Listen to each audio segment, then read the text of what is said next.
Welcome to Women of the Future. This is episode 8 entitled Betraying Yourself. This series is dedicated to you, a lady anywhere in the globe who is interested in spirituality, who's interested in empowering the self and establishing a sense of self-reliance. This show affords you, the viewer, the opportunity to learn from a yogi who has been immersing herself in spirituality for many years. Sister Denise, it's always great to have you in the studio. Thank you for joining us, and thank you, viewer, for joining us. Betraying the self. Now, this is not something that one thinks about whilst having one's morning cup of coffee. This is something that hits you when you least expect it, and it is a subject that is pretty painful to even think about. But yet, Sister Denise, I think every lady listening to you will know at some point in her life she betrayed herself. What does this mean to do this? How do we shoot ourselves in the foot? I think the whole question of betrayal is a huge one. And it causes huge emotions to get raised inside. Betrayal, when you feel that you are betrayed by someone else, it can really prevent you from operating properly because it's such a shock. And how that, getting betrayed by someone else, is linked to betraying yourself is a very interesting aspect, because why would you betray yourself? Unless you get predisposed to betraying yourself, you wouldn't. So what predisposes you to betray yourself is in your process of growing up, you get betrayed. There are assumptions. Your mother will stand up for you. Now, very often mothers don't stand up for their daughters. And one of the reasons is that the daughter is younger and more beautiful than the mother, who's about 20 years older. And so then there becomes a situation between the mother and the daughter where the father may prefer the daughter over the mother. And if the father is that way inclined, which many are, then the mother has to sort of shore up her position as the wife in the family by betraying her daughter. And then the daughter is abandoned by the mother at the mercy of a father who is not really respecting the correct relationship, and it becomes a little incestuous or a lot incestuous.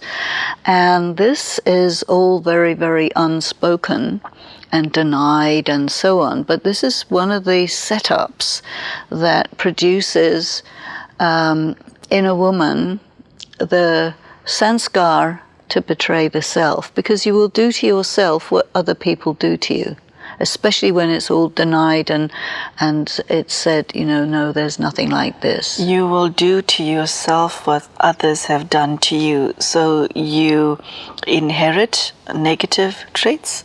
I don't think you inherit it, but you absorb it.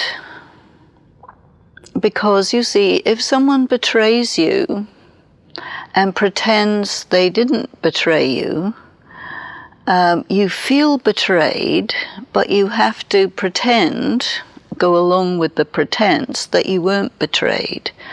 And this is disturbing to the functionality of the psyche and causes you to start to do to yourself what others are doing to you or have done to you. It's a phenomenon. Because either you act in or you act out. And generally, it's considered socially acceptable in men to act out, but not in women. And so if a woman acts out, she will be very strongly penalized in comparison with how a man is not really penalized for it. So the woman tends to act in, which is where you start to betray yourself. Act in means that you do things that are really against yourself because you can't, or you're not allowed to, defend yourself. Because all of these wrong things is pretended that they didn't exist, they don't happen, but they do, you see. So I think a lot of the problem is denial in people who are in positions of power. So the woman will betray herself partly because she's not in a position of power, especially when she's young and growing up. And so it becomes a survival technique. And then even when you're not in survival, even when you're not in a difficult situation where you could easily defend yourself, rather than doing what's totally reasonable, you will, cut your foot, you will betray yourself. And now it's a question of how to unlearn that. Okay, so if you find yourself in this position, and there are very few of us who are not in this position, how do you heal from that self-inflicted pain? Well, I will call it unlearn rather than heal, although it's, of course, healing is involved because there's a lot of pain around the process. But I think we have to talk about unlearning, because we have learned to do that by being in survival situations. So to unlearn something, we have to really see ourselves independently of the way other people look at us. Is that similar to recreating your own identity? Very much. Okay. Very much. When you're born, you look out and you see your mother and your father. And if your mother and father love you, then you say you're lovable. If they don't love you, you're not lovable. It has nothing to do with you. It has to do with them. So, and this continues as you grow up, and all the various different situations that you are in. A child is egocentric, which means I am the cause of what's happening to me. So if someone looks at me with negative feelings, it means I deserve it. It means I am bad. Now, in child development, you naturally, at some point, shift away from being egocentric to being on the side of the stage rather than center stage. But where in your egocentric process or period you have been damaged by these things, you can't continue your development, and you remain egocentric even when you're adult. This is where you get very childish adults. And it can happen either if bad things happen to you, or if you have no structure, no boundaries, and you just grow up as a princess, we call it, or a, in the case of little boys who are the adored darlings and everything they do is fine, they never learn anything. So the parenting process really needs to be looked at, because it all starts in childhood. And parents generally do to their children what was done to them. So in that sense, that gets inherited or passed on from generation to generation. And I think that the education system, or some means of education to get people to really rethink all the processes of parenting, is a very important thing. Sister Denise, a woman can, and usually does, betray herself in terms of her thought processes and attitudes, in terms of the way she speaks, and in terms of conduct. So there's more than one level of betrayal. And you find often that she'll say to herself, I shouldn't do this, okay? However, the attitude is not followed through in words or actions. And then that creates a it perpetuates the cycle of pain. Well, in that case, she's betrayed by her feelings. Oh, ouch. What does that mean? Well, if you say, I shouldn't do this, and then you do it anyway, what makes you do it? Your feelings. That means your logic, your intellect is completely weak in comparison with the power of your feelings. And so in that sense, you're betrayed by your feelings. Sister Denise, betraying yourself is, the way you've just defined it, is a marked weakness within a person. A lot of it is because a person is intimidated. Okay. My question is, do you work on the weakness, or do you emerge a strength which will automatically neutralize the weakness? Where do you do the work? You do the work on the strength. The mind, which is where you have all your feelings, the mind doesn't know the difference between yes and no, between good and bad. You see, I use this example very often. Don't think about a green apple. What happens? Green apple. Yeah. Think about a green apple. Green apple comes. Okay. You see? So your mind, especially in the woman who is very much a feeling person, if you work on the weakness, in the process of working on the weakness, you make it weaker. Ouch! Very few people know that. So I wouldn't bother to work on the weakness, work on the strength. What is the strength that is the strengthening factor, or the opposite of betraying the self? What is the virtue? You know what happens? The goodness is the same thing as the strength. The weakness is the same thing as the badness. So if you focus on your badness, it'll get worse. So, Sister Denise, the levels on which a lady can betray herself is not just on the level of behavior, it's also on the level of speech and her internal processes. Yeah, you see, what happens to a woman who is experiencing that she's being betrayed, or things are not going well for her, she will feel isolated, she will feel doubt in her value, and all of this makes a woman lose faith in herself. And when you don't have faith in yourself, that's when it's very easy to betray yourself. Yes, Sister Denise, so I would like you to take us through the work that a lady has to do on all of those three levels in order to reverse her negative behavioral traits that causes her to shoot herself in the foot. The concern that I have is if such negative quality is perpetuated, it can lead to her demise on so many levels, and it often does. The main thing is that there are many, many ways in which the woman experiences herself to be kind of pushed onto one side, and different kinds of injustices are done, insinuations, accusations, etc.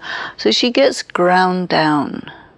And when you're getting ground down, it's really quite difficult to hold yourself up. You have to be really strong, because the thing is, what's being ground down is your faith in yourself, your belief in yourself.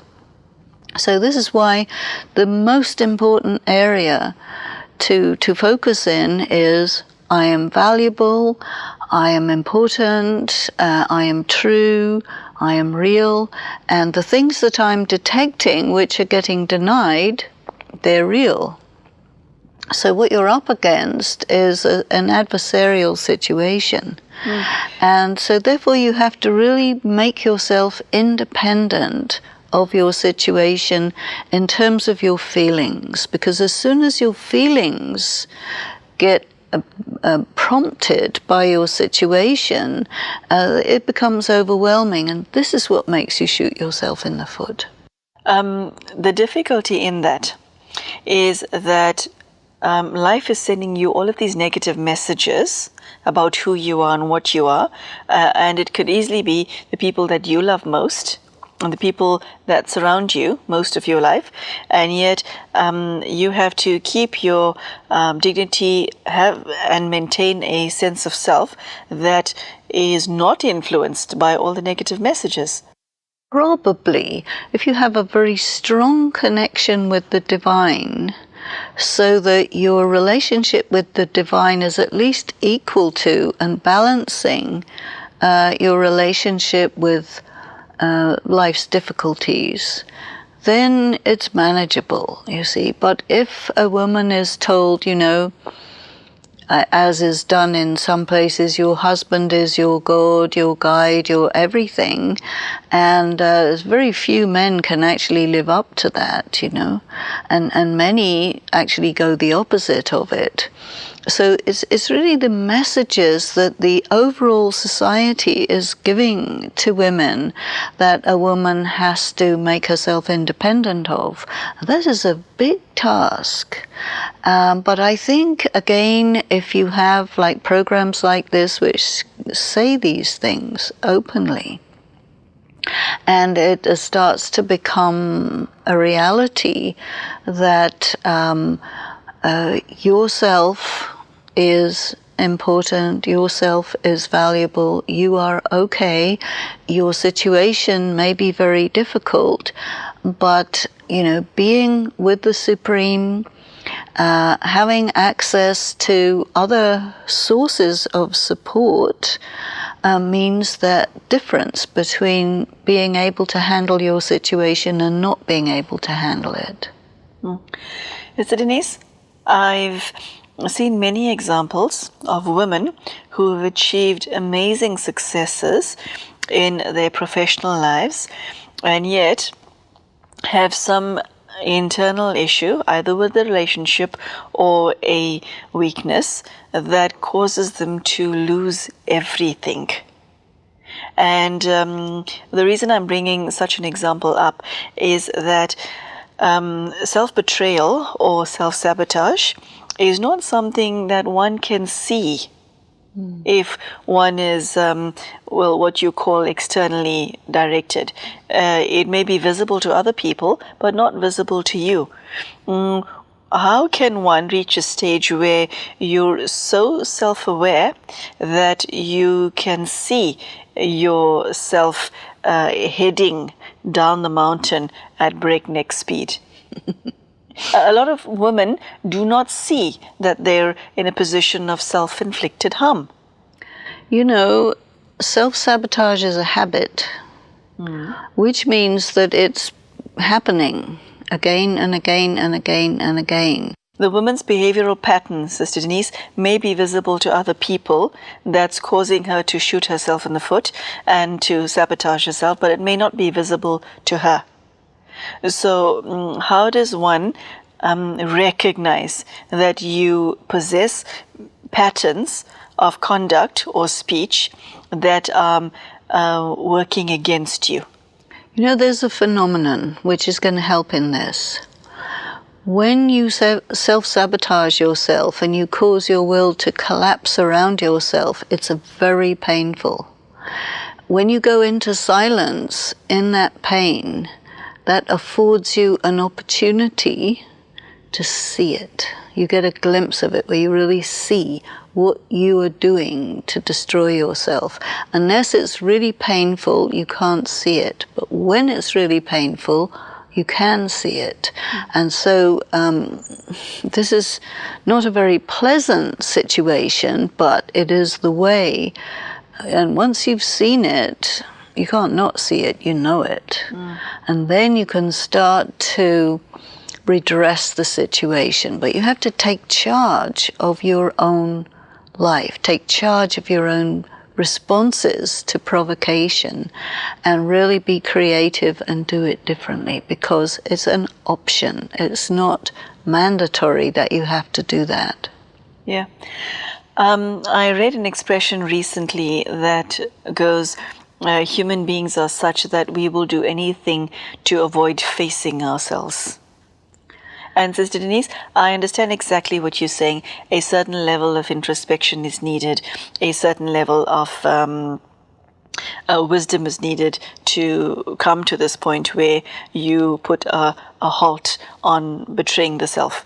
But it is a painful process even to look inside, because when you look inside, the first thing that you see is all your weaknesses in full technicolor glory. Okay, and then somebody on the path of self-betrayal and self-sabotage, part and parcel of the problem is you think you are your weaknesses and that's all that you are. You don't necessarily see your strengths as others see them. So how does one get past that initial hurdle of, fear? You know, I don't think there's really any substitute for disconnecting yourself from your role. You know, it's a performance, it's a movie going on, and you're just, you have to find a way to just observe it. And one way is, okay, there's a woman and all of this is going on. Now, how would you direct the situation if you were a film director? And so it's a really good piece of advice that we are told, in Brahma Kumaris, look at everything as if it's a movie. And you're just an actor. That is not your reality. That's a situation that you as an actor are in. Now, how are you going to get yourself out of it? It gives you an edge to deal with it. Okay, and it creates perspective. Yes. I see. Okay, Sister Denise, I see we've come to the end of today's episode. Is there anything that you would like to leave our ladies with before we say goodbye to them on what has been an extremely fascinating half an hour? I think what I would emphasize is you are not your role. You're an actor. You're performing a role, all your different circumstances, these are just situations in a big drama, in a big movie, and you also can be your own director and you can direct yourself however you want.